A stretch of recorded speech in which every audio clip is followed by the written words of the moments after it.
La liberté, tout le monde a un concept à propos de la liberté, associé à la prison, à la liberté politique. Mais ici, qu'est-ce que ça veut dire? Ici, cela veut dire que l'être humain devient éveillé à la vérité, à la vraie nature. Pas conceptuellement, mais comme une expérience vivante,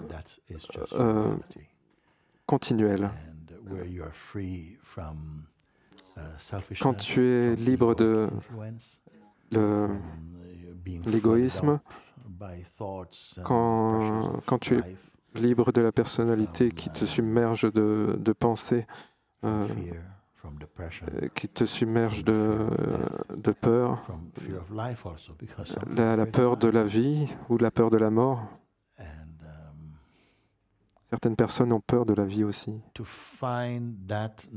De trouver cette naturelle joie et cette paix qui n'est pas entourée par une histoire ou un contexte, quelque chose qui est arrivé.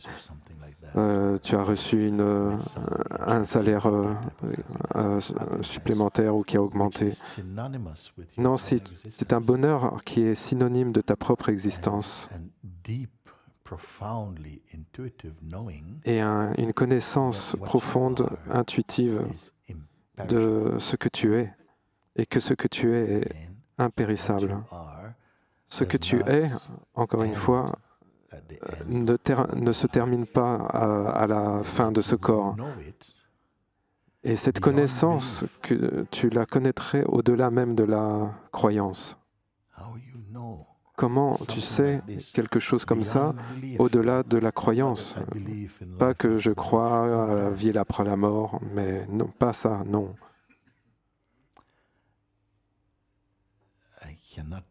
Je ne peux pas l'expliquer. Tu en viens à savoir, avec une certitude et une affirmation qui ne vient pas des livres. Cela doit être quelque chose qui vient de l'intérieur de l'être. Nous ne savons pas les choses seulement parce que on a étudié des choses à partir des livres ou d'autres études. Non, c'est un savoir qui se sait par la grâce et qui arrive par synchronicité et harmonie de la vie.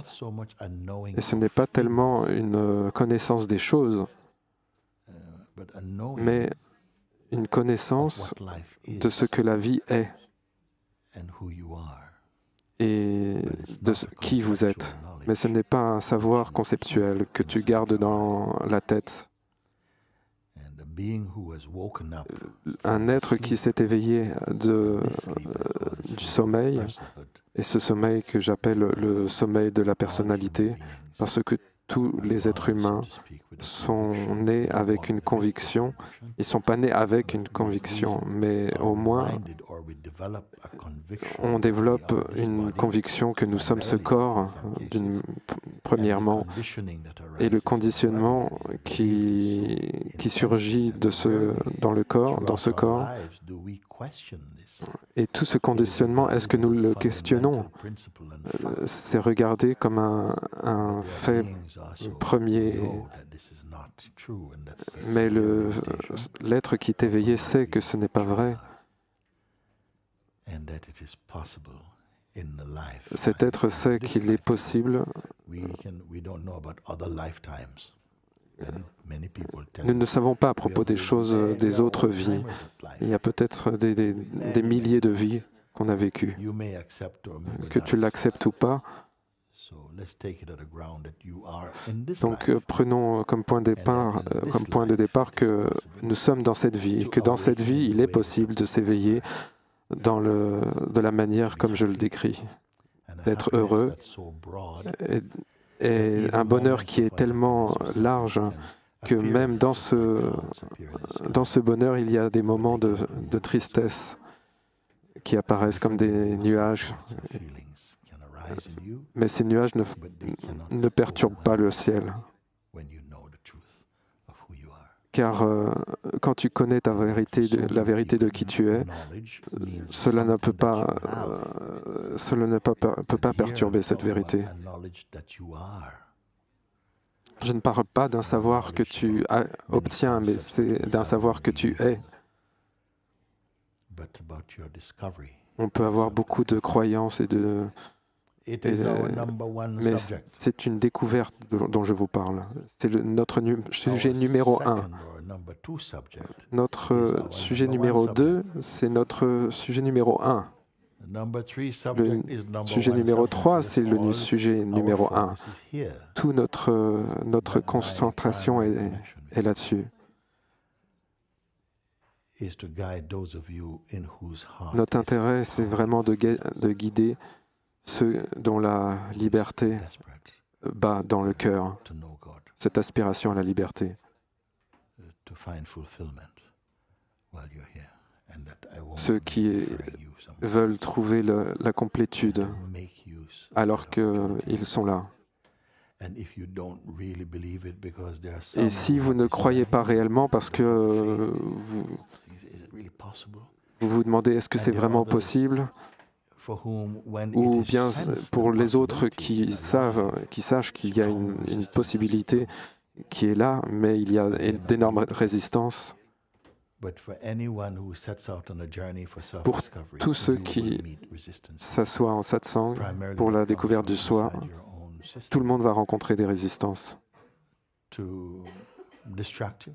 Ces résistances vont essayer de vous distraire, de faire surgir des doutes, de vous ralentir, de vous introduire à d'autres choses qui sont un peu moins, qui vous posent moins de défis, qui vont vous amener à gâcher votre temps et de manquer votre chance.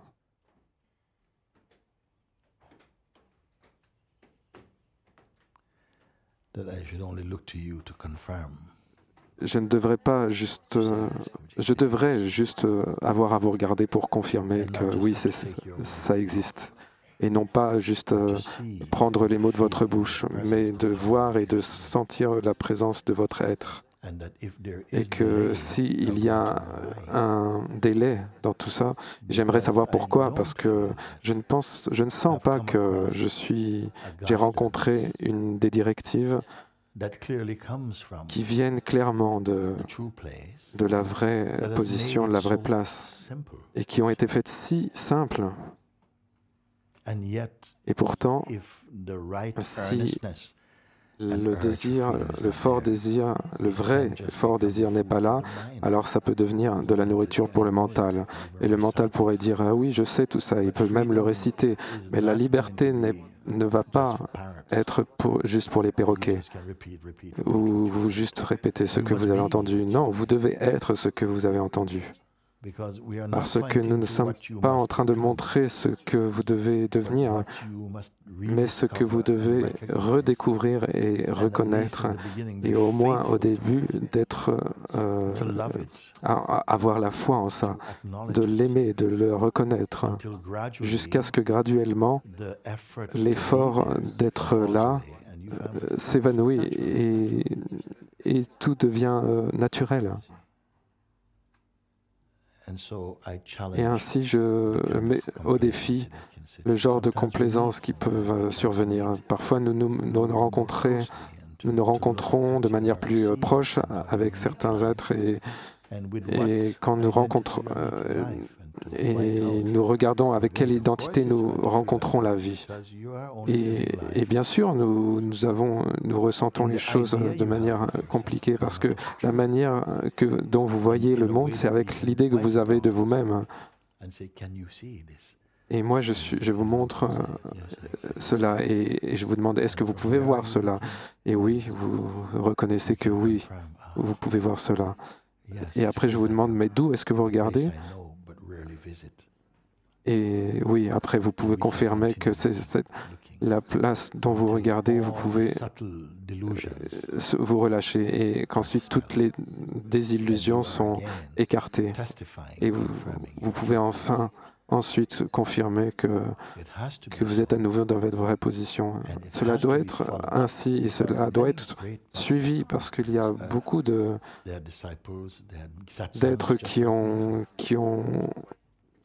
qui se sont assis en satsang et qui ont... mais parfois, il est très difficile de trouver les vrais disciples. Ils sont dispersés et ils retournent dans leurs anciennes habitudes. Mais je me demande, mais comment c'est possible? Comment c'est possible? Parce que nous sommes ici pour dire, par exemple, si on est dans un endroit pour étudier la cuisine ou être mécanicien, après 2 mois, alors au bout d'un moment, on doit pouvoir être en train de faire un bon pudding ou un bon gâteau, ou alors des bonnes pâtes, quelque chose comme ça. Et si vous êtes mécanicien, vous devez être capable de changer la roue, de changer l'huile ou les bougies, ou quelque chose. Mais non, ici, vous êtes venu pour la liberté, vous êtes ici depuis un certain temps. Quelle est la preuve de votre présence ici, vous voyez? Vous ne devriez même pas avoir à parler, à exprimer quoi que ce soit. Mais si quelqu'un vous trouve en train de pleurer dans un coin et oh, ma relation est en problème, ma relation amoureuse. Oh, j'ai besoin de ça, j'ai besoin de ça. Oh. Et vous pouvez dire, mais qui êtes-vous? Qui es-tu? De manière authentique. Nous devrions être capables, en tant que Sangha, de regarder et puis de nous aider les uns les autres. Ce n'est pas juste dire la vraie chose, la chose correcte, ce n'est pas suffisant. Parce que vous serez attrapé ici. Si vous dites la vraie chose, la chose correcte, oui, d'accord, cela se sentira, sur le papier, ça se sentira être correct, mais la vibration ne portera pas à la conviction, le pouvoir. Vous voyez? Et ce n'est pas de s'attraper les uns les autres, non, c'est juste d'élever le standard de la vision. C'est ça qui est important. Et cela, quand nous...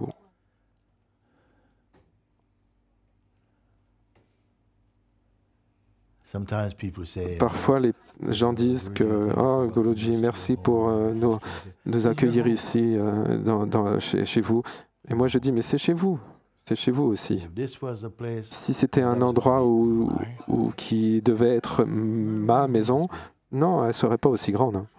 Vous pouvez venir dans ma hutte, dans ma cabane, et elle est suffisamment grande pour moi. Non, ça, c'est un endroit, ici, c'est un endroit pour le satsang. Et si vous êtes ici pour 6 mois, c'est votre maison pour 6 mois. Mais là, ça, c'est votre maison pour toujours. Et vous êtes là pour découvrir cela.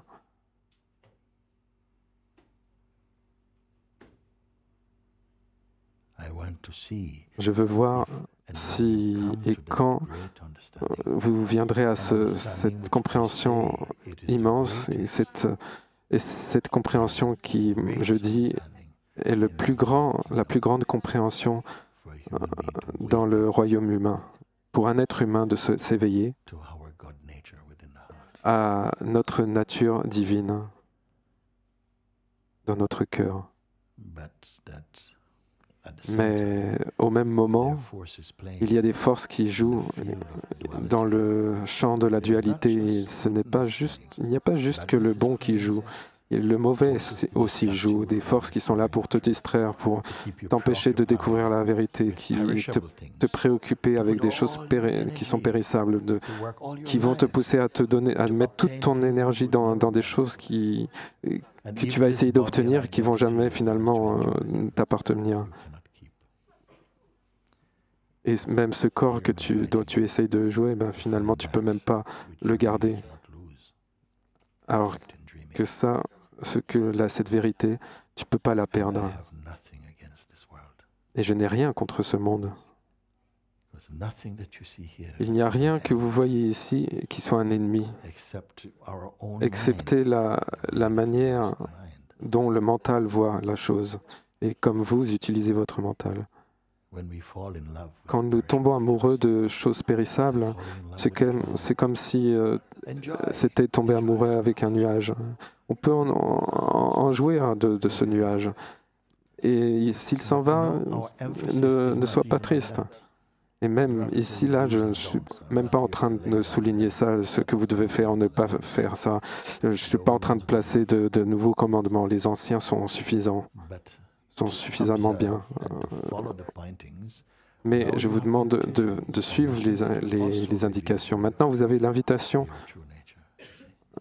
qui va révéler votre vraie nature. Et à travers les années, après avoir passé tellement de temps avec vous, je dis pourquoi. J'ai pas envie de parler autant maintenant. Je devrais être capable de dire un seul mot, ou au moins une phrase, et cela devrait vous être suffisant pour vous. Parce que la compréhension sera complétée dans votre cœur. Et j'aurais même pas fini la phrase que merci, merci, merci, merci. Pour couper le cordon ombilical de la personnalité et du mental. Pour comprendre et d'utiliser votre pouvoir dans la vérité. Et je ne devrais pas avoir à continuer à vous rappeler tout ça. Et j'ai un haut standard pour vous. Ma sangha doit être une sangha éveillée. S'il y a quelqu'un qui devait venir et que dans tout ce temps, tous ces gens qui sont assis ici, est-ce qu'il y en a un qui a compris, qui l'a eu? Et je devrais être capable de dire, mais pointez n'importe qui. Et je voudrais pas vous voir en train de vous cacher. Non, pointez n'importe qui. Laisse-les parler pour eux-mêmes, parce que moi aussi j'ai envie d'entendre.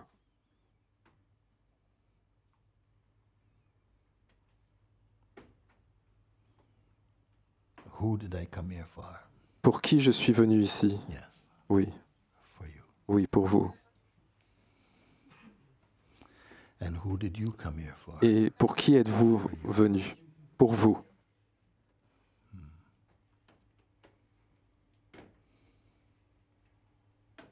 Et je ne veux pas que mes mots et ceux qu'ils montrent, qu'ils disparaissent, et que ce soit comme une fragrance dans le vent. Ils doivent atterrir quelque part, ils doivent révéler quelque part et non pas être soufflés par le vent.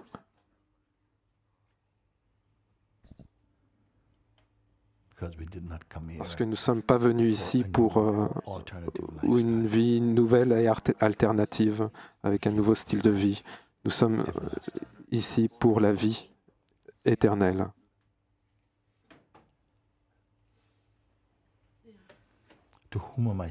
À qui je parle?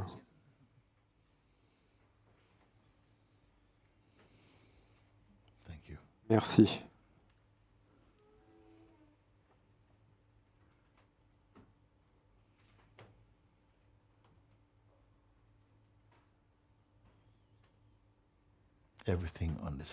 Tout sur dans ce lieu soutient l'éveil. Dieu a mis sa grâce ici. Tout dans ce lieu, tous les êtres dans ce lieu soutiennent l'éveil. Nous ne devons pas être jaloux des uns des autres. Quand vous voyez quelqu'un qui fleurit dans la vérité de lui-même, oui, cela peut vous bouger, cela peut vous remuer, mais pour une bonne raison.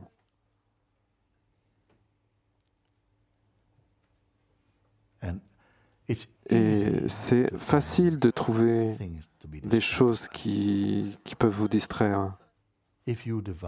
Si vous divisez votre cœur en deux et donnez une moitié au mental, vous allez trouver beaucoup de choses pour vous distraire votre attention, même ici.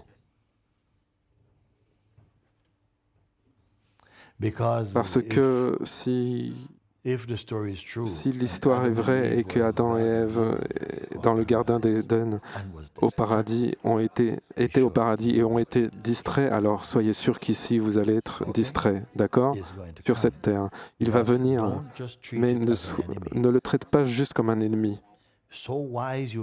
Vous allez devenir si sage que vous allez traiter cela comme une aide qui va vous aider à exercer votre discernement et de regarder, de contempler et de transcender. Parce qu'un autre nom pour la vie, c'est de transcender, de retourner à notre nature originelle. Parce que, voyons ça en face, ou ailleurs, vous pouvez trouver de l'aide. Quand tout est un nuage qui passe. Rien de mal avec les nuages qui passent, rien de mal avec les nuages qui passent. Dans le royaume du changement, laisse le changement être changeant. Ce corps est aussi changeant.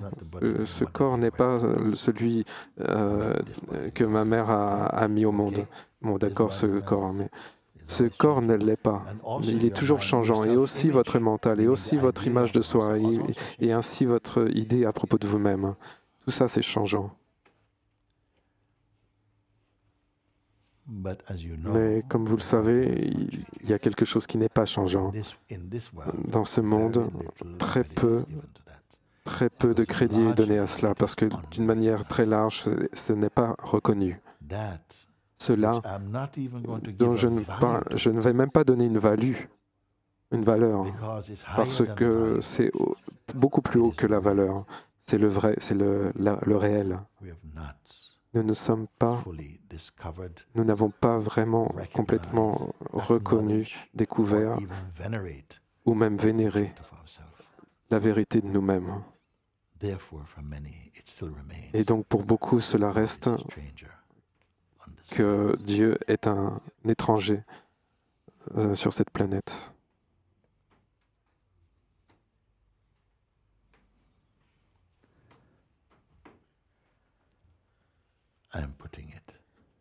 Je dis que si c'est un fait pour vous, votre temps va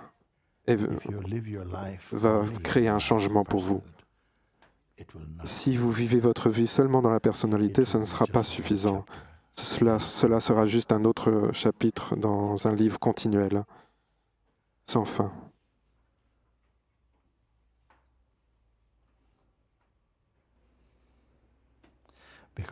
Parce que je vais rester debout dans à la place où je suis. Ce que je veux dire par là, je ne dis pas dans ce corps, parce que je ne sais pas combien de temps. Je vous demande d'utiliser ce temps, parce que je ne sais pas combien de temps. Je n'ai rien d'autre à partager avec vous que cela.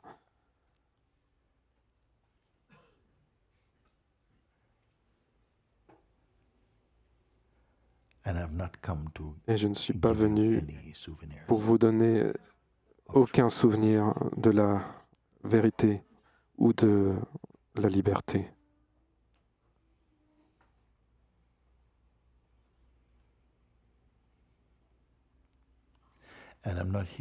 Et je ne suis pas ici aussi pour vous donner une histoire à laquelle il faut que vous croyiez.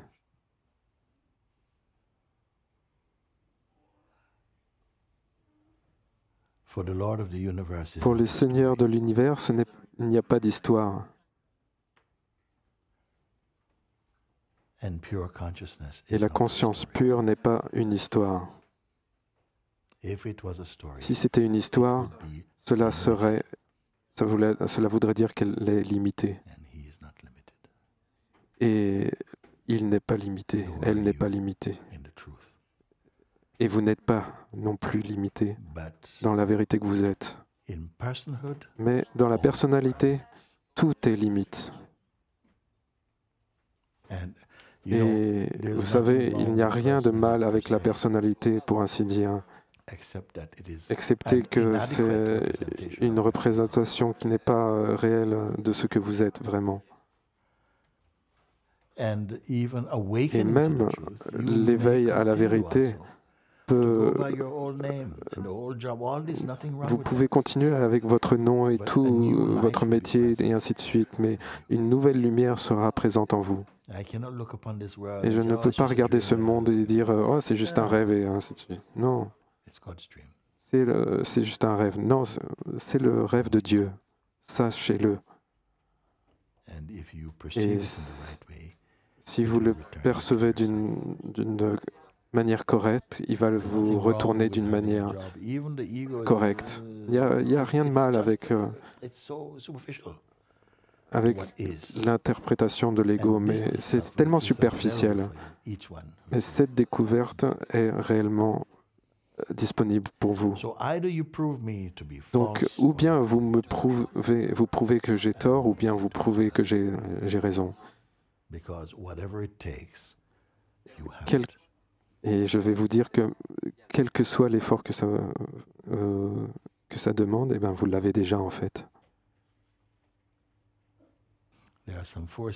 Il y a certaines forces qui travaillent à l'intérieur du mental et dans le royaume de la personnalité, elles sont très subtiles. Mais comme vous commencez à voir par la lumière de votre présence les agissements du mental, vous allez voir que cela n'est pas au service de votre vraie nature, hein, au service de la sagesse ou de la vie. Alors que vous commencez à reconnaître ces forces, parce qu'elles sont là, ces forces, elles vivent dans l'ombre ou dans les coins sombres de votre être, dans la personnalité. Alors que la personnalité a plein de coins sombres, mais alors que vous commencez à voir avec la lumière de la grâce,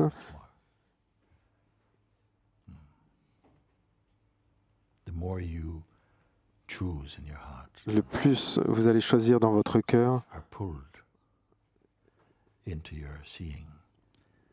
et que vous allez, le plus que vous allez approfondir votre vision, le plus vous allez être amoureux de ça. Votre forme, votre maison devient comme une maison de verre où toutes ces forces ne peuvent plus se cacher. Et quand vous les voyez, ce n'est plus une sorte de grand combat. Non, vous les voyez, votre exposition, leur exposition est comme si, en fait, elles perdaient leur pouvoir à la lumière de votre reconnaissance.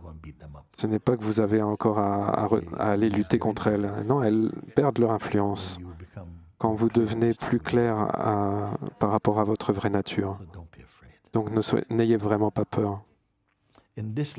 Dans cette vie, vous devez tomber amoureux avec Dieu, de Dieu, avec la vérité. Vous devez être des amoureux de la vérité, de ce qui est vrai, et pas simplement des survivants et des souffrants. De plus vous devenez vivant à ce qui est vrai en vous,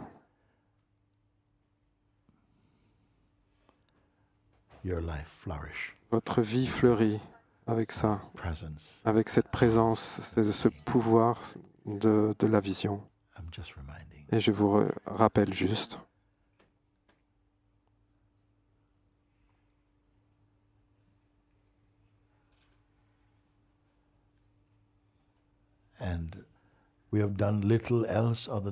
et nous n'avons pas fait grand-chose de plus que de montrer cela, et montrer le chemin. Et ce n'est même pas un chemin, parce que tous les chemins ou tous les moyens sont un chemin. Tous les chemins sont des chemins qui vont quelque part. Mais ce que j'essaie de vous montrer est inséparable et n'a pas de distance, est juste là au cœur de ce que vous êtes. S'il y a un chemin, ce n'est pas un chemin de physique, et c'est un chemin de compréhension, de reconnaissance, c'est tout. Nous sommes si bénis et fortunés que votre chemin retour à vous-même n'est pas un chemin d'activité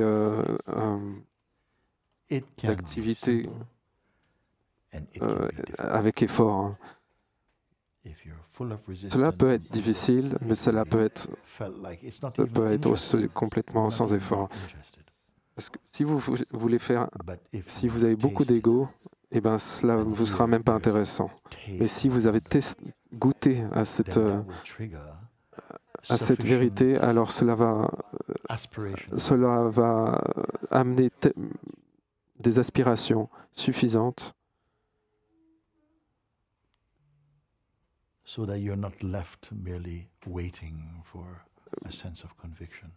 et des aspirations qui font que vous ne serez pas laissé juste avec une attente d'être convaincu. Donc aujourd'hui, j'inclus tout le monde pour dire que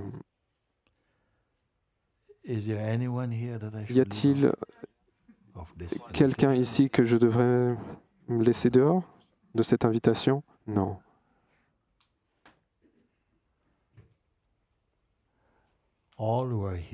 Tous ceux qui sont ici sont des hôtes pour ceux qui sont à venir. Et ils sont votre famille. La famille de l'esprit est parfois même plus proche que la famille de sang, parce que c'est une famille de cœur.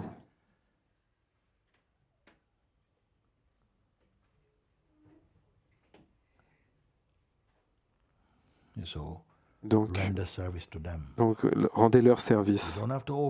Vous n'avez pas à aimer en surabondance, parce que ça peut être une nuisance.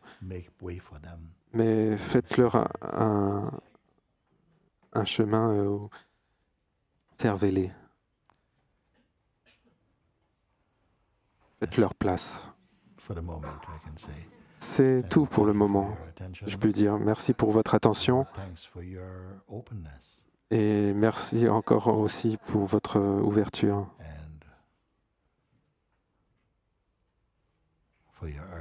et pour votre urgence, votre fort désir. Car il se peut que dans cette vie, le mental, psychologique vous offre tellement de jouets, parce qu'il y a on a les 5 sens, et il y a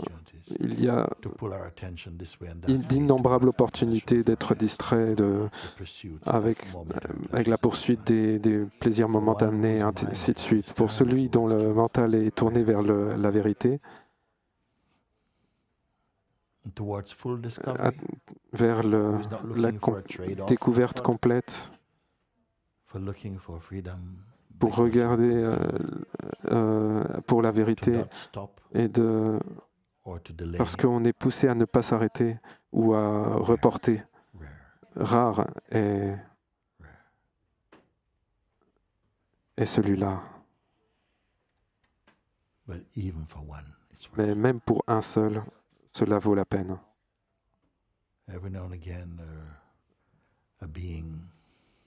De temps à autre, un être est révélé dans cette vie.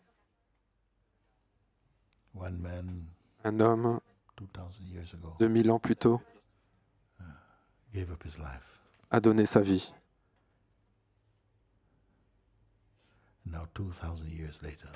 Et maintenant, 2000 ans plus tard, les gens sont encore en train de rechercher, d'avoir une connexion avec lui. 2500 ans plus tôt, encore un autre a complètement tout oublié à propos de lui-même. Et 2500 ans plus tard, personne ne peut l'oublier. 1400 ans plus tôt, encore un autre, et ainsi de suite. Je n'ai pas envie de poser des centaines, des siècles entre nous et ces êtres, parce qu'il n'y a pas de distance entre ces êtres et nous. Et moi, je tiens à dire que vous êtes, j'aimerais pouvoir dire, vous êtes l'un d'entre eux. L'un d'entre eux. Ça peut être mon illusion. Et mon idée qui est trop généreuse.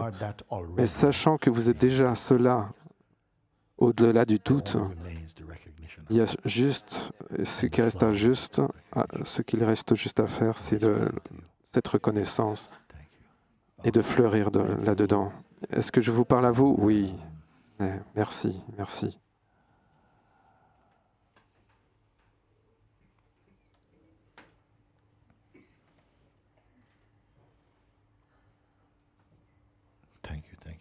Merci, merci, merci.